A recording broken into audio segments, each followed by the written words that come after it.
Hello, everyone. I'm Kevin Gostola, and welcome to another episode of the Unauthorized Disclosure podcast. I'm joined by my co-host, Rania Kalek.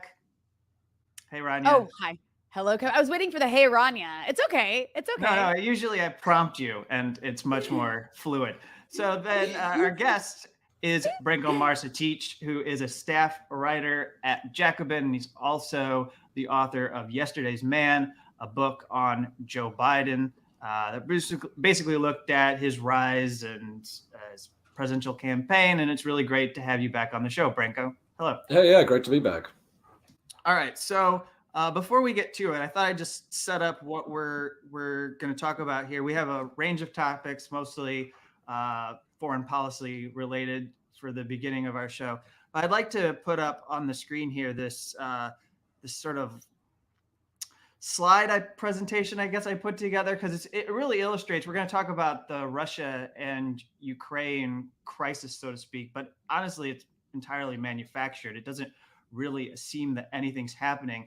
But what was remarkable about the past week was how, for example, the New York Times continues to push this or prop up this made-believe threat of a Russia invasion. And these headlines are I was going to see what your reaction to this is, Branko. So for the New York Times is the prime example. This is, you've got with buildup on land and sea, Russia closes in. Russian troops in final stages of readiness add to worries for Ukraine. And then Putin is operating on his own timetable, and it may be a long one.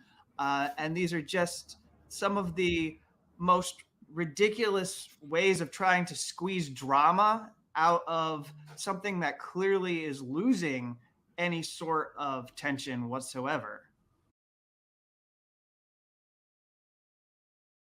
Yeah, I mean, we've been hearing about there's an imminent invasion. Imminent obviously means it could happen at any time. It could happen tomorrow. It could happen in a week. We've been hearing that since, I would say, November.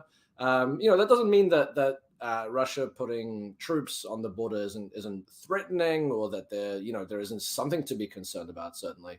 But clearly, the idea that Putin is just waiting to invade any day is not really correct. And actually, you're right. The New York Times and really the entirety of U.S. media and British media are pretty out of step with basically what the rest of the world is saying, including in Ukraine. Back in, I think it was January, the Ukrainian president, and not just the president, but the foreign minister, the defense minister, it's one of its leading national security figures, others, they all said basically they started walking away from Joe Biden's rhetoric and the British rhetoric on this, and saying, well, actually, no, we don't think that an invasion is going to come, any second now. This has been kind of going on for a while. And we're always in the threat, but no, that we don't have any signs of invasion. Please don't panic. And that's basically the opinion that was shared by German intelligence. It was the opinion of the French government, of the EU, which was kind of slightly puzzled by why the US would evacuate its embassies in Ukraine. So, I think it's important for anyone listening to this who maybe comes from a Western country to understand that the British and the US media coverage of this is kind of an outlier and is not really reflective of objective reality. If anything, it's more reflective of what those particular political establishments want people to think, which of course, they have an easy way to feed a narrative to the public through the media. So I think that's a really important note of caution. And again, I'm going to repeat that certainly that it is a little bit threatening for Russia to have these troops at the border, but it's important to discern between what's merely kind of threatening and what's actually an imminent invasion and war. Yeah, I mean, that's like a really diplomatic way of saying that the US and the British governments are completely batshit crazy. Like, it's so insane the last month of the coverage, because it's actually like the Western media itself is even more hawkish, at least in the American case, than the American leadership is. Like, I think it was like a couple weeks ago when Biden said something like, well, if it was a small invasion, we wouldn't do anything about it. I don't remember the exact words. But either way, whatever he said was like kind of walking back all these US threats at least a little bit. And the media went totally nuts. Like, what do you think that's about? The fact that it's like they did the same thing with Afghanistan. It's as if the US media is like working directly for weapons manufacturers or something as like a check on any president who might accidentally be a slightly less hawkish than they like. Yeah, no, absolutely. I wrote this op-ed for the Washington Post because at the time it kind of seemed like Biden was more of the sane voice in the room, because earlier last year, similarly, at a press conference, the press corps had really pushed him basically to be more aggressive against Putin, and he was kind of taking a more conciliatory, kind of moderate line, and kind of waving away or kind of parrying some of these media demands. And it kind of looked like that was what was going to happen this time, where you're right, Biden mentioned maybe let slip is the more accurate word at this press conference, that if Putin does a minor incursion, well, we'll see, because then we're going to have some differences on how to respond, essentially saying that the US really did not have much of an appetite to really intervene if Putin really, did something, whatever you want to define a minor incursion as. Why it is that the U.S. media is so much more hawkish than even seemingly the president was at one time.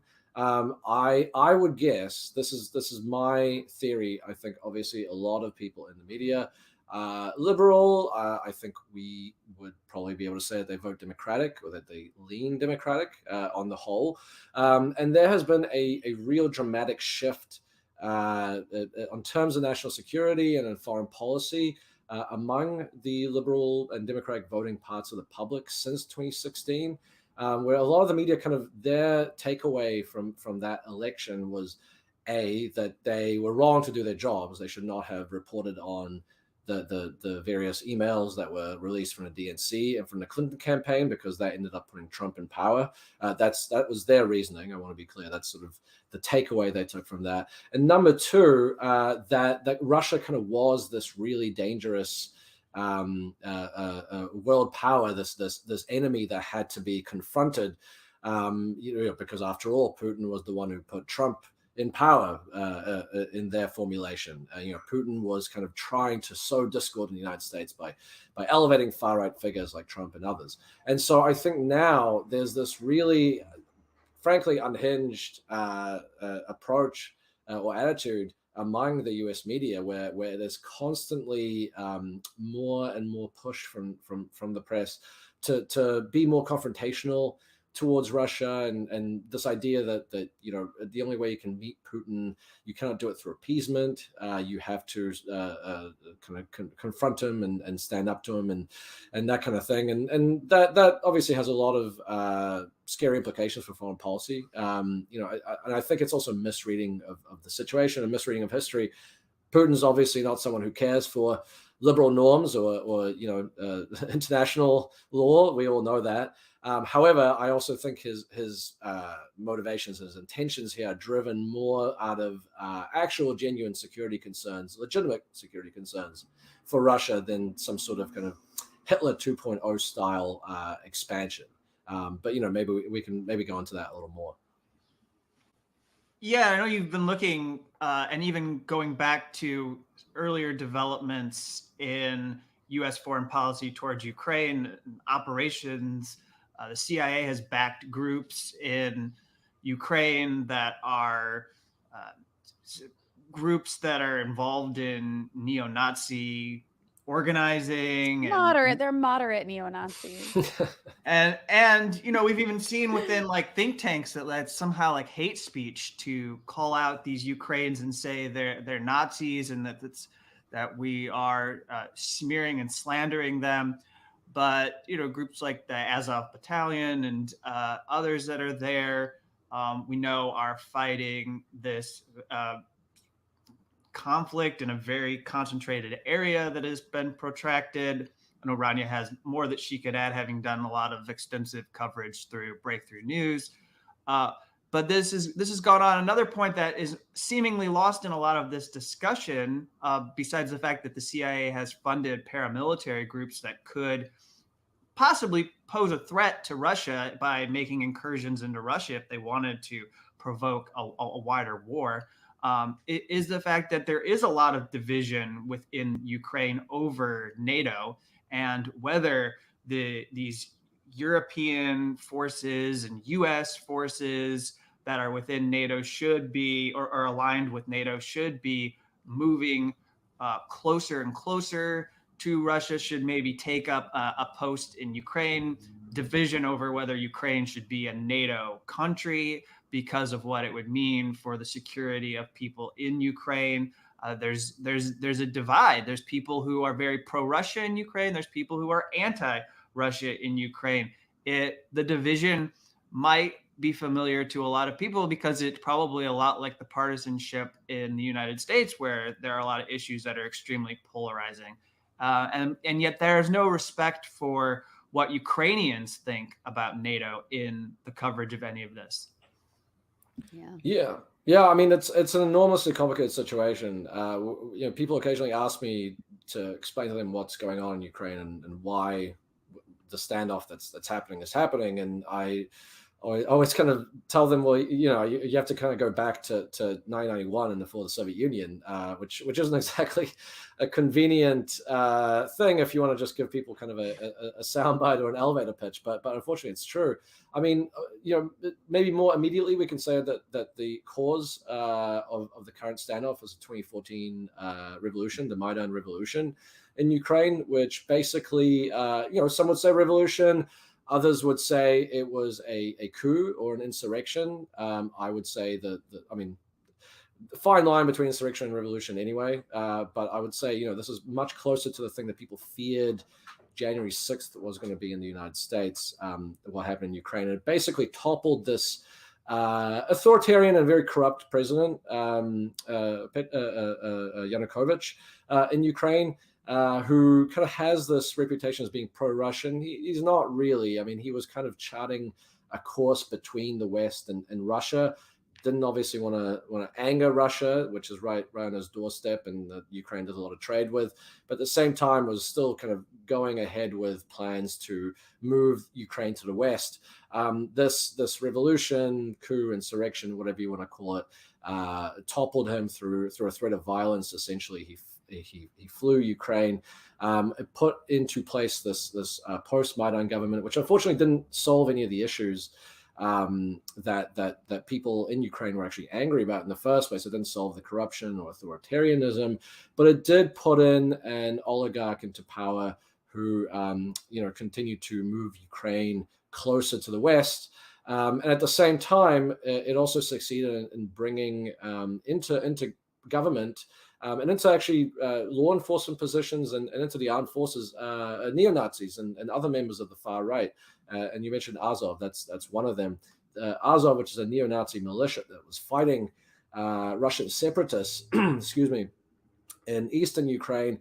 They were brought into the National Guard, a law enforcement body, a government body. I mean, imagine that. And they've received military training and weapons from the West ever since then, because if training and weapons is going to get sent to Ukraine, it's going to end up in the hands of people who are in these in this hierarchy. Now that's sort of the immediate issue, and that's also why Russia ended up annexing Crimea, which is a majority Russian part of Ukraine. Basically, Moscow was worried that the NATO base, the naval base in Crimea was going to end up in NATO's hands now that this kind of far right led revolution had happened, and so they did this thing where they just basically annexed the country and kind of justified it based on this kind of flimsy referendum. So that's the immediate cause. If we really want to go back, though, as you mentioned, a lot of this is really about NATO and it's about Ukraine's place in Europe.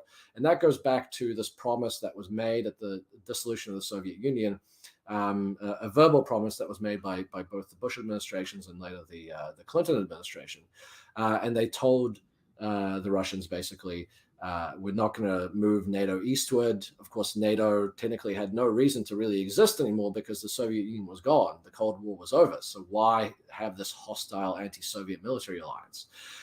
Unfortunately, that did not happen in the 90s, led by Joe Biden, in fact. That's one of the things that people, I think, forget. We're kind of in this position now because, as with so many things in contemporary US politics, because of a terrible decision made by Joe Biden, he pushed for the expansion of NATO eastward in the mid-90s. The Russians vehemently objected, but Russia was too weak to do anything about it. And Washington basically said, sure, okay, we hear you. And they just did it anyway.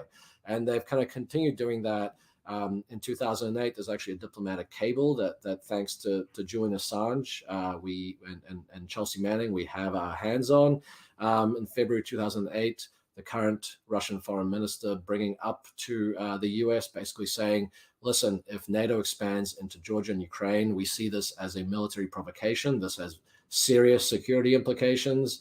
Of course, countries have the right to do what they want and all of that, but also you have to be cognizant of our concerns as a power in this region.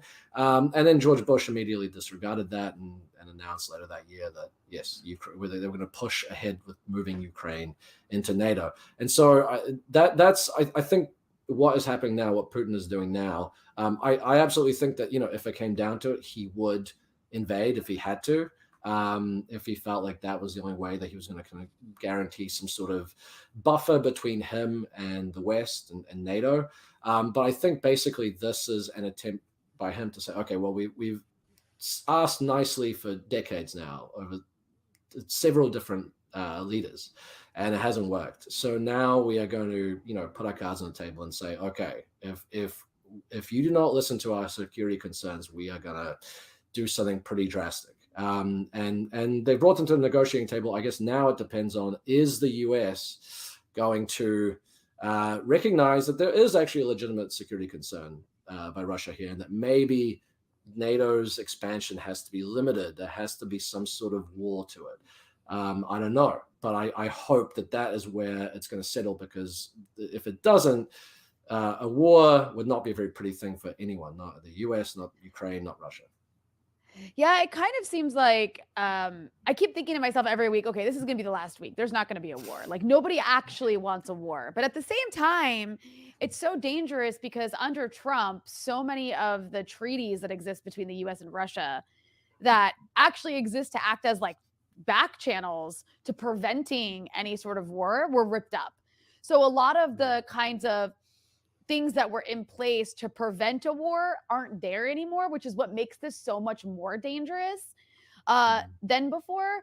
And then, of course, the US's complete unwillingness to recognize that Russia does have like real security concerns that any country would if they had to deal with something like NATO surrounding them, which is completely like about surrounding Russia and preventing it from having any control over its own security or being a powerful country in any way whatsoever.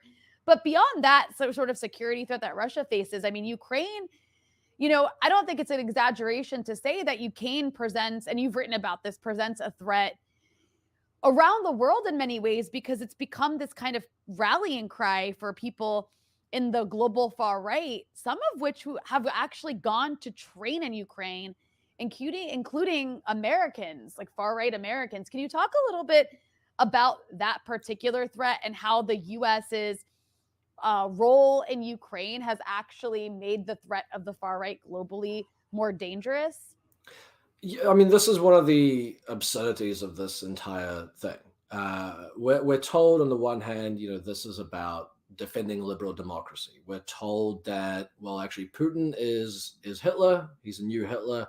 And so that's why we're doing this. And then we're told also in the domestic sphere by Joe Biden and Democrats and other officials that the most alarming threat right now to people's lives is not, continued inequality and corporate exploitation of people, but no, it's far right terrorism. And we have to expand the domestic security state further, grant new powers, perhaps even a domestic terrorism law, so that we can take on this threat. Meanwhile, for the past, 8 years, and particularly now, the US has been sending weapons and other military aid. It's been training people in Ukraine, the armed forces and others.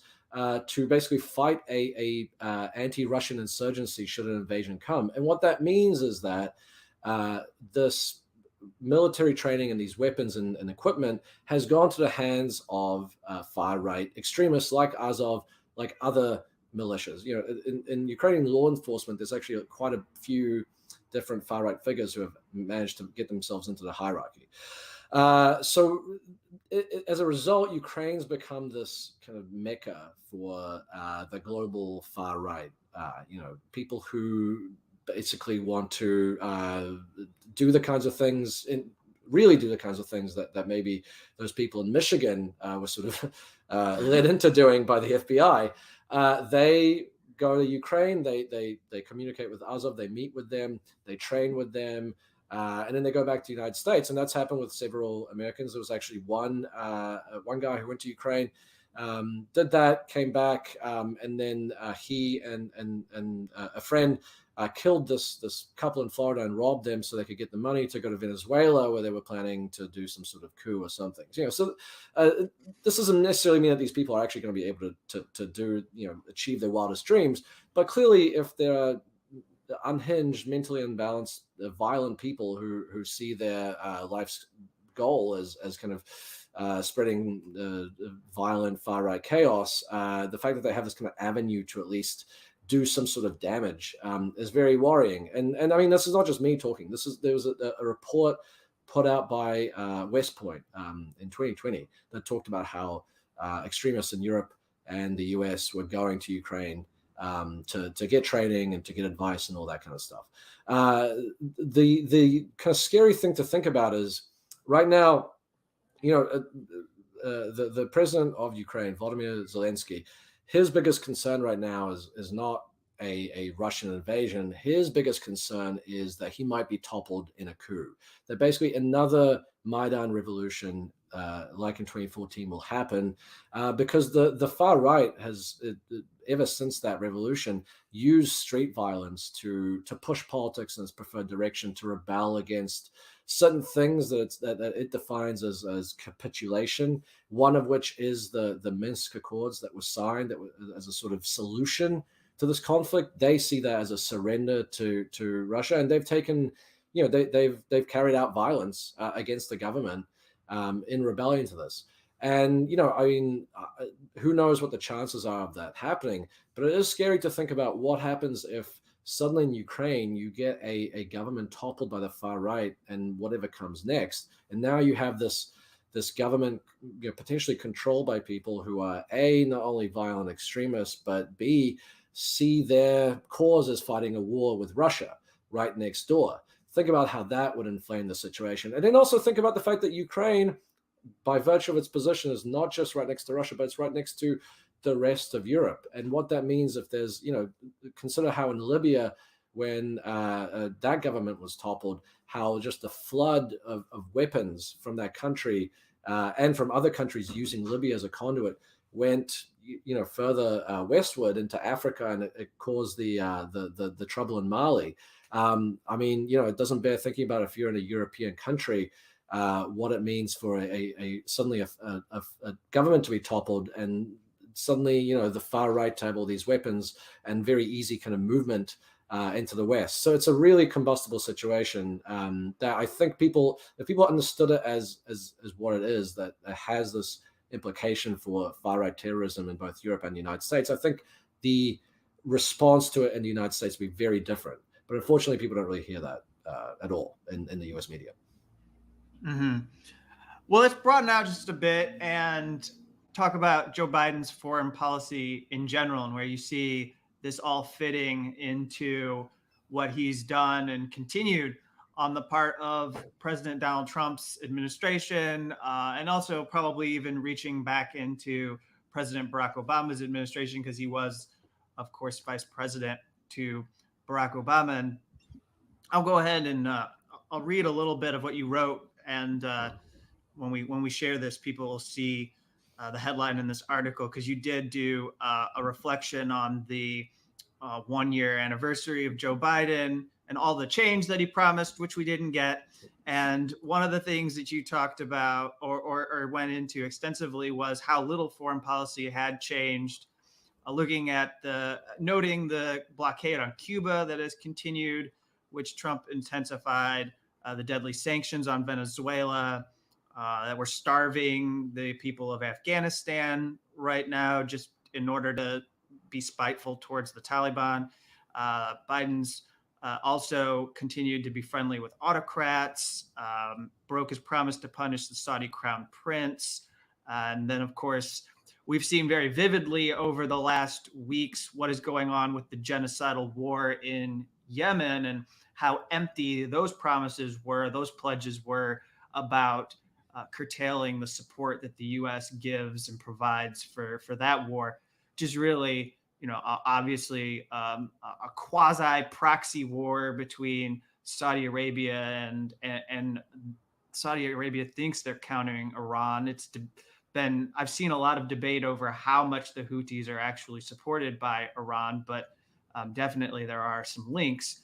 But he's allowed this genocide to go on, a country that has severe famine, and allowed this carnage to basically continue. Yeah, I mean, it's been a profound disappointment is the only thing I can say. I wasn't expecting a whole lot from Joe Biden, but I thought maybe a return to the kind of Obama era, cautious, centrist foreign policy where basically a few things get better and everything else stays just as bad as it was. But actually, really, Biden's just continued the Trump program almost completely. You mentioned some of the highlights there. I mean, the Afghanistan thing in particular is just absolutely, I don't have words for how reprehensible the Biden administration's policy there is. For a while, I was looking at Afghanistan as kind of the best thing he did in his administration, aside from that initial stimulus bill, stabilizing the economy and getting money into people's hands. But I mean, ever since then, he's basically just tried everything he can to undo any of the good that withdrawal did, because the suffering he's imposed on ordinary Afghanistan people is much worse than the war was, which is saying something because the war was horrific, as I'm sure you guys know. And the latest news now I saw this morning is that now the reason why this humanitarian catastrophe is happening in Afghanistan is that the administration to punish the Taliban, as you say, seized or froze the Afghan foreign reserves, which are held in the United States. And now the Biden administration is saying, well, we're just going to, we're going to take that, we're going to halve that, we're going to take half for ourselves and give it to the 9/11 families who were not. None of which were killed by any people in Afghanistan. Those were mostly Saudis. And then crazy. It's absolutely insane. I mean, literally stealing foreign money, just robbery. And I mean, that's just one thing. The Cuba thing is another. Completely, it doesn't even, from a liberal standpoint, it doesn't even make sense as good policy. We have already seen how if you want to create an opening up for Cuban freedom, for the civil liberties and some of his political freedoms that have been denied for so long, the best thing is engagement, because part of the reason why the authoritarian system is there is because of the maximum pressure that's been put on them economically by the United States over decades. So Biden's not doing that, though, because, of course, the concern is domestic. He doesn't want to appear weak or soft and, on communism or whatever. So that's happening. I mean, the war on terror is still going on unabated, despite the fact that Afghanistan is finished. And it doesn't look like that's really going to go away or get any smaller. I guess one bright spot is that Biden has bombed less, substantially less than Trump did. So that's, it's a very small consolation, and it's telling that and the Afghanistan withdrawal are kind of the only two bright spots.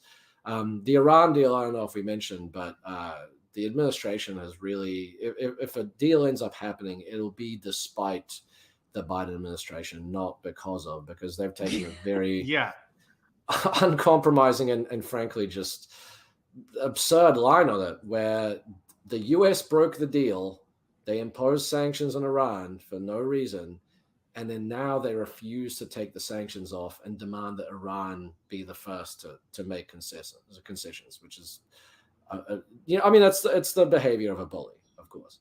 Another thing that maybe has gotten less attention, Biden has refused to reverse Trump's recognition of the of Morocco's annexation of Western Sahara. That long-standing U.S. policy was that it wasn't recognized because it was an illegal annexation. Trump recognized that Biden has refused to reverse it. Something that even John Bolton, of all people, wrote was a bad idea. That it was the wrong thing to do. So consider the absurdity here that the U.S. is supposedly supposed to go to war, or at least send just hundreds of millions of dollars worth of weapons to Ukraine in the interests of territorial sovereignty and international norms and all that stuff. Meanwhile, it's still causing all these humanitarian catastrophes. It's stealing a foreign government's foreign reserves, and it's also recognizing an illegal annexation. Which again, if people knew about this, if people were told about this in press reporting, maybe there would be more outrage about this, and maybe there would be a little bit of a different attitude towards the Ukraine issue, but they're not being told about it. And so people just think, our government is the good guys and the Russian one and naturally the bad guys every single time. And that's all there is to it.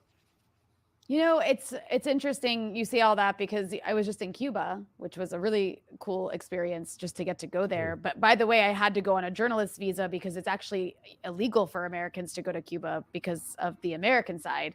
And that was because of the restrictions that Trump placed on Cuba. He added 243 new sanctions against Cuba, in addition to undoing all of the normalization efforts that happened under Obama. He also added Cuba to the state sponsor of terrorism list.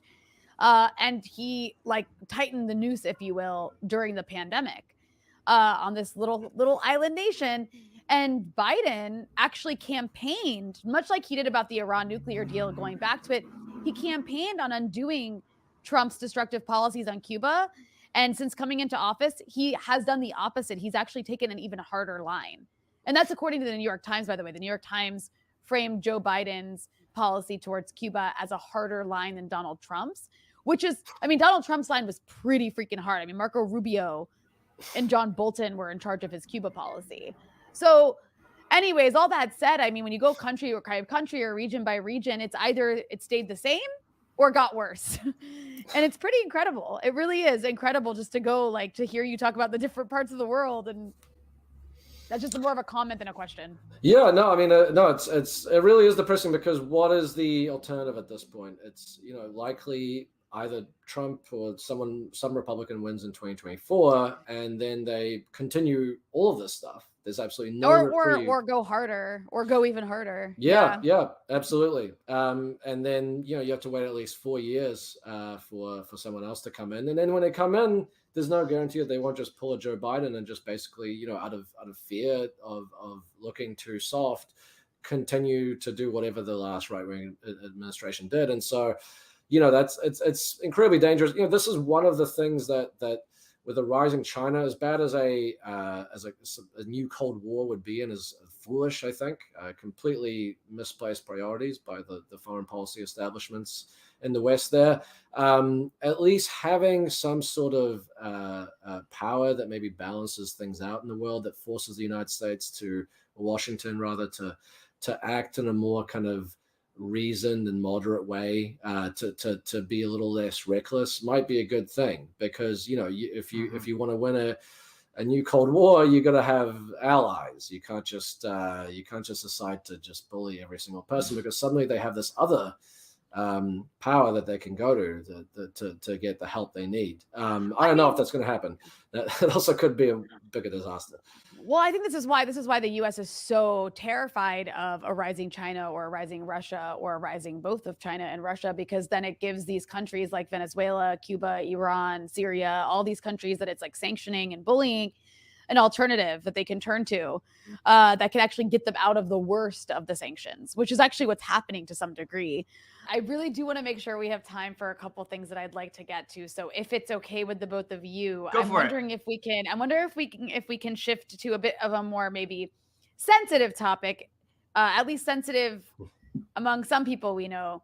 I think that there's a lot to be said, and I know this isn't something you've focused on so much, but you have written about COVID and what our approach to it should be. And I do see a lot of fractures having taken place in the last half a year to a year, and certain segments of the left in particular over the issue of COVID that I think has been somewhat revealing. And this is just my opinion. You guys can agree or disagree, though I know where Kevin stands on this, but Branko, you can agree or disagree. But I think it's been revealing in the sense of how much of a libertarian streak really exists among Americans across the political spectrum to varying degrees. And that includes people who consider themselves to be on the left, to the point where there's this like growing argument over basic public health measures being authoritarian and whether we should be okay with them or not. And a lot of antagonism towards it. And a lot of this has kind of like has seeped into the conversation about the Canadian trucker protest, that's quite right wing and very, I mean, in my opinion, looks like a sort of astroturfed Tea Party 2.0 kind of situation that we see taking place. But there are people, at least some really loud voices on the internet, who consider themselves left, who are just like finger wagging and saying, you're not a left if you don't support these working class protests, which I think is like a really silly and misleading framing of what's happening in Canada right now. But I'm just curious your thoughts about what I just talked about. And I know it's like a difficult topic because people get really mean and angry about this issue. But I thought for a few months, I was like, it'll go away, but it's not going away. We see it kind of we see it growing, the sort of divide between people who consider themselves to be on the left over the issue of COVID and what the leftist position should be. Unfortunately, I think the pandemic has been filtered through the US culture war that exists, and that's been deliberate. Of course, there are specific entities and groups and everything that want to channel everything into this culture war, because of course, when it becomes a matter of kind of self-identification and not a matter of what's good policy, what's good life-saving policy, then you're not going to get any sort of rational debate about it. I think that the reason why there's been this split is because of the uniquely bad pandemic response in the United States, first under Trump and now under Biden. For instance, I'm from New Zealand. I spent a bit of time back home last year. Last year. So I've gone to kind of see both the US and the New Zealand response, and I've been able to kind of look at it. And look, the New Zealand response was, and I don't think it's really possible to do this with the new infectious variants, but for the first while we're going to do a very strict short-term stay-at-home order until community spread of the virus is completely gone, and then everyone basically goes back to living as normal. So when I went back home for a few months back in 2021, after being in the United States for some time, I found actually I had far more freedom in New Zealand, which had taken these kind of authoritarian measures. But in reality I wasn't wearing a mask. I was indoors. I was going to bars and restaurants and all this kind of stuff, all the normal life stuff that people missed. Without COVID. Without COVID. Yeah. And there was the occasional lockdown, even when I was there. So, that would last maybe a few days to a week, because there would be a community outbreak and they wanted to stamp it out. And then when that was done, it wasn't pleasant. I don't think anyone enjoys locking down at home. But then when it was done, it was just back to normal. Now in the United States, what's happened is, because there was never really a concerted lockdown, stay-at-home order, whatever parlance you want to use, what's ended up happening, and not just that, but a whole bunch of other just mistakes around dealing with the pandemic. I think what's happened in the United States is people have been on a kind of never-ending series of kind of voluntary lockdowns. If you don't care about the virus, if you think that it's not real, if you think it's like the flu, then okay, you've just been living your life as normal, and maybe that's worked out for you. For some other people, it hasn't, because they've seen their grandparents and their family members and wives and husbands die. But okay, if you're one of the people who hasn't, then everything seemed normal. If you're one of the people who are worried, and who have very good reason to worry, whether you're an elderly person or you have some sort of immune condition or any other kind of comorbidity, you've had to put yourself on lockdown and place restrictions on yourself, or the government, your local and state government has. And that's kind of just continued on and off for years now. And so people are very frustrated and angry, particularly with the school closures. Right. And what that's kind of, I think,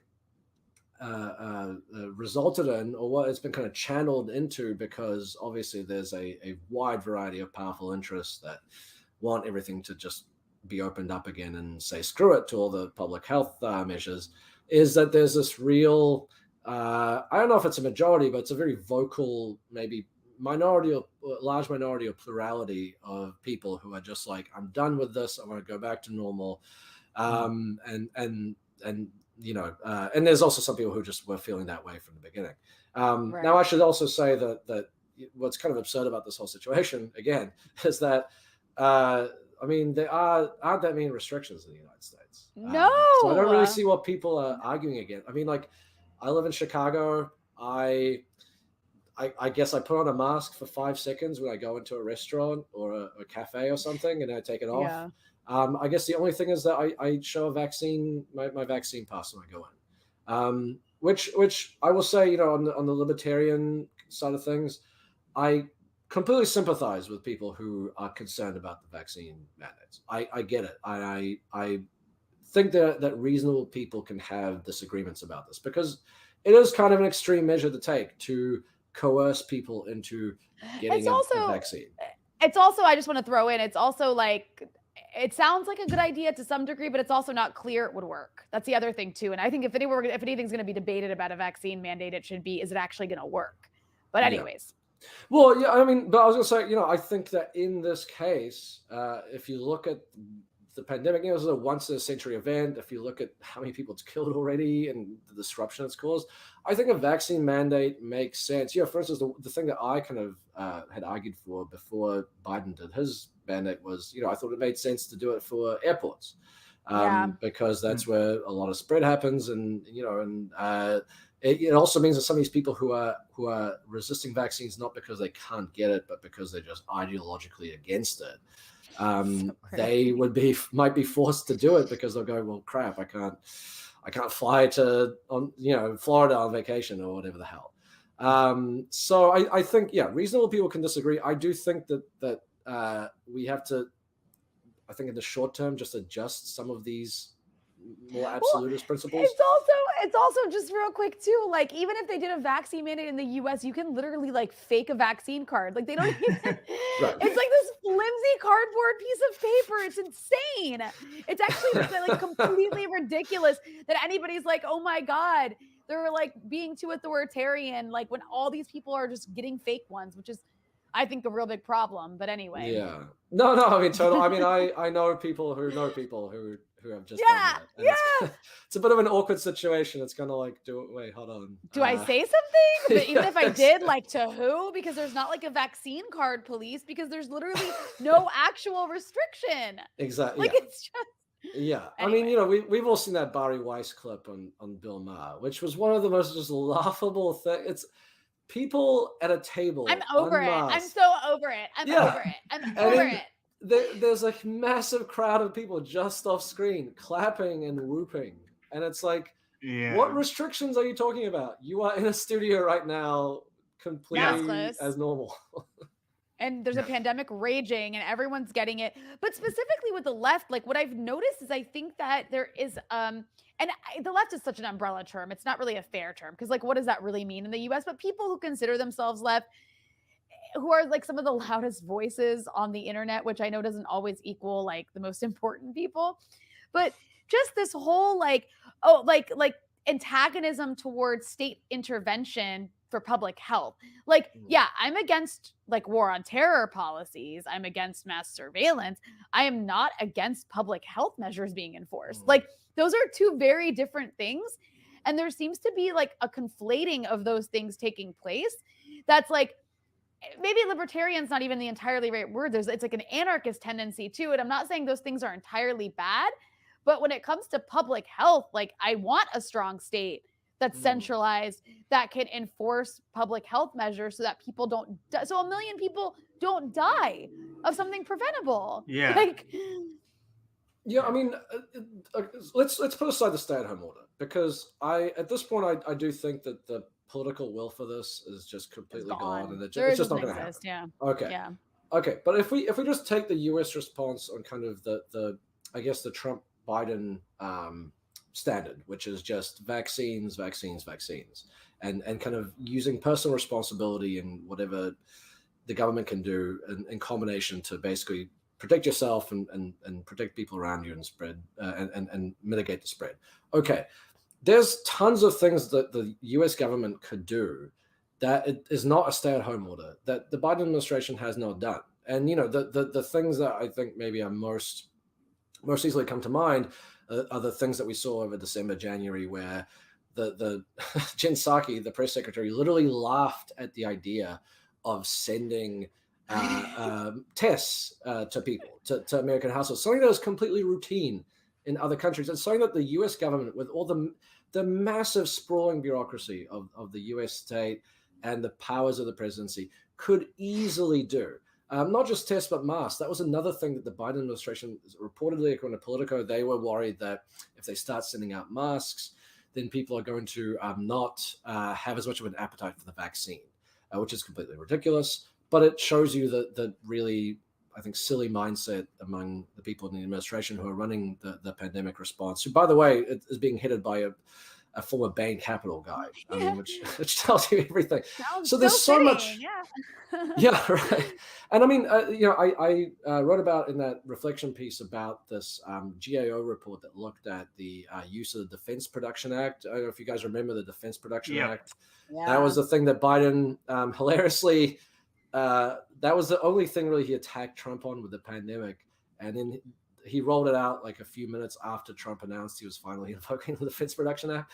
But okay, so Biden's whole thing was the DPA is not being invoked. The Trump government is not doing enough to basically protect people. What the GAO report found was that the Biden administration had actually done way less priority contracts for masks and other PPE than Trump had. And they'd also done less. In fact, there was a long stretch of months where they didn't do any of it. They didn't order any priority contracts. The Biden administration did less like diagnostics priority contracts, so for testing and that kind of thing. So the Trump administration, which was an absolute disaster, actually used the powers of the federal government in some ways more than Biden did for this pandemic, which is shocking to think about. But yeah, I think it just shows that. Sorry, I just wanted to make a point off of what you said, is I think it shows that as much criticism as Trump got, which he deserved for how he handled the pandemic, a lot of that handling had to do with the U.S. government's response plan from the get-go, that no matter who was in charge, there was very little that was going to be done to mitigate the worst outcomes of a pandemic because of just how disastrously decentralized and chaotic the U.S. government is. But go ahead, Kevin. Well, if I could just squeeze in one question here, and then we'll get you out of here, Branko. I would like to ask for your opinion, because you did write a piece about I don't know if I want to call it a scandal. We'll say the kerfuffle over whether Spotify is giving too much breadth and bandwidth to Joe Rogan and his podcast and the way that musicians like Neil Young were pulling their music, and you looked at the response to it, and we don't have time to get into all the issues, and they've all really been litigated at this point. But there is one question that I haven't heard people consider, and I think we're a good group of people to just at least start the conversation around this question, because I don't think people are talking about it enough. What do you think, Branko, or have you thought about what's going to happen with the efforts by, let's say, Spotify, Twitter, Facebook, all these companies to remove these accounts, remove this content, say that they're going to start deleting episodes, and primarily target it because they are stamping out right-wing conversations, right-wing politics, and then as a result, businesses and capitalists are going to respond by creating their own parallel ecosystem of social media, We're seeing Rumble Video as a place that has some left voices, but it's really going to be an outpost for right wingers to go. We have a presence on this platform called Rockfin, but there's a lot of right wingers that are there because they can get their stuff without being filtered by YouTube. And there's a part of me that wonders what it's going to be like if all of this that was there for us to see right in front of our faces gets pushed into this parallel universe. And to some degree, there has always been a kind of parallel conservative echo media chamber that has been very vibrant and more effective at worming its way into politics than the progressives and the fractured left. But still, it feels like it's going to get worse. Like there's going to be things that pop up in our culture, become part of that culture war, that we're not going to have any idea about until it's too late, because it has gained traction among the population simply because we're seeing companies push it underground. I think the whole thing is a really profound misunderstanding of what is going on and what the issues with the current moment are. I think with what you're talking about there, I would remind people that the Capitol riot, right? So part of the reason why we knew that it was going to happen, and why, frankly, the if they wanted to keep people from barging into Congress and have the appropriate security there, the reason that they should have had that is because the warnings were out in the open. We could see it because it was being talked about out in the open. When you push things further out into into whatever if it's Discord or WhatsApp or a whole bunch of other platforms that are not public, it makes it a lot harder to detect this kind of stuff. So anyone who's horrified about January 6th, it was an entirely preventable incident in the first place. And then B, if you don't want it to happen again, well, it's not really good to push people to these far corners of the internet. I think my other thought about this is that it's not a good thing for the left to institutionalize and to sort of normalize the idea of censoring things online. There's countless examples already of left-wing, journalists, broadcasters, whatever, who have been activists as well, who have been silenced on social media, whether by mistake or whether because the censors who work for these tech companies, they have decided that they've been pressured to see certain kind of left-wing speech, such as that, say defending Palestinian rights, as kind of tantamount to hate speech or something, and they push it out. And then, so that's one thing. It's not going to be good for the left. The left partly has its prominence that it has now because of an open internet. We're not a juggernaut in publishing, in print publishing, or anything like that. If you start to censor the internet, you're going to get rid of a bunch of left voices. You'll get rid of some right wing voices too. But those ideologies, the more right wing and centrist ideologies, they already have platforms that don't rely on the internet, that are very powerful and influential. Fox News, newspapers, magazines, that kind of thing. And I think the last thing I would say, and the thing I wrote about with Joe Rogan, is I just think the Joe Rogan thing is such a just distraction and waste of time. Yeah. The reason that people are not getting vaccinated or they're ill-informed about vaccination, I'm not saying that Joe Rogan doesn't play a role in that. I'm sure there's some people who listen to it and go, okay, I'm going to do what Joe does, even though he tells me he's an idiot and I shouldn't listen to him and do it. But the thing is, the misinformation is not coming from Joe Rogan, and there's far more influential and powerful and more trusted even voices that have been that have basically been giving out misinformation. One of which was Joe Biden on CNN back in last year. He went on CNN town hall and he said he told a kid, kids rarely get coronavirus and they can't spread it to their parents. Both completely wrong then and wrong now.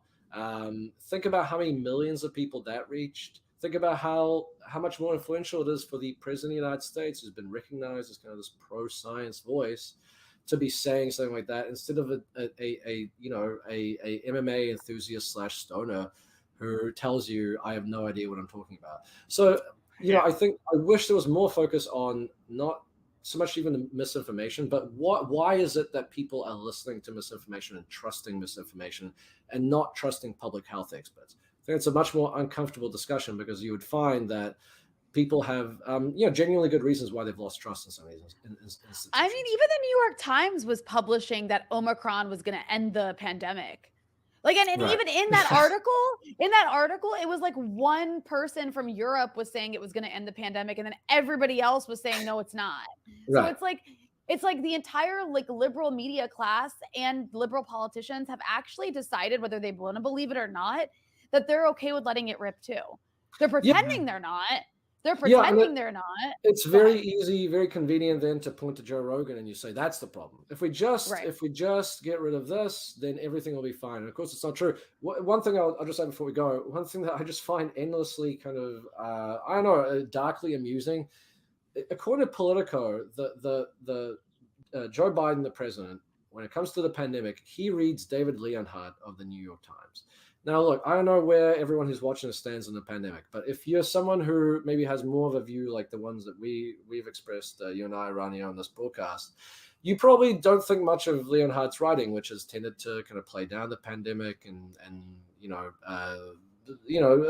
be selective with facts and figures and that kind of thing, all in the kind of movement of less restrictions and that kind of thing.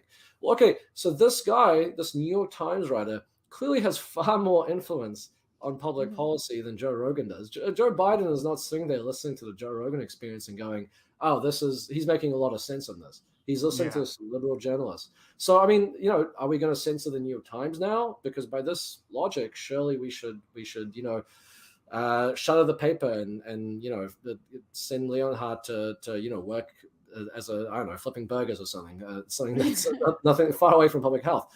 I mean, I don't think anyone would say that because they would say that's a really threatening thing to speech and civil liberties. And yet we don't have the same attitude for publishing on the internet, even though.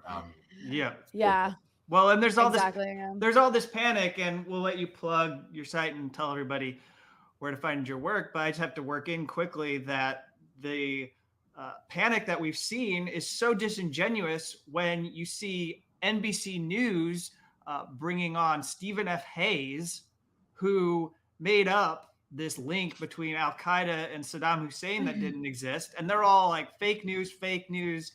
And then we're bringing on Jonah Goldberg to be a contributor to CNN. And his book, Liberal Fascism, is just an exercise in pseudo history of the left, which I'm sure you could spend hours upon hours, do a whole limited podcast series on the myths and fables that were written in there about the left, according to Jonah Goldberg, and this idea of liberal fascism. So it's absolutely bonkers that this is going on parallel to some discussion of misinformation. But in any case, Branko, where can people find your work and how could they follow you? Jacobin, JACOBINMAG.com, Jacobin Magazine. That's where I mostly write. You can also hit me up on Twitter. Just look me up. There's not a lot of Branko Marcetic on Twitter. Not to be confused with Branko Milanovic, who is a different guy. That's probably the two places. It's okay. No, it's important you made that you clarified that, because there was a time when I was like confused because I was like, wait, I thought he worked at Jacobin. I mostly feel bad for him that he, I think he gets bombarded with things every now and then. That, but he's got pretty good politics too. He does. Oh yeah, no, totally. Yeah. I have no idea what he thinks of me, but I can only imagine he's kind of like, Jesus Christ, I'm not this guy. Please stop. All right. Well, thanks everyone for tuning in. And if you'd like to support our show, I'll just put this link up here. It's patreon.com/unauthorized disclosure. We're here just about every week, having fine guests like Branko. And last week we had Eugene Perrier. So until next week, we'll be back with another episode.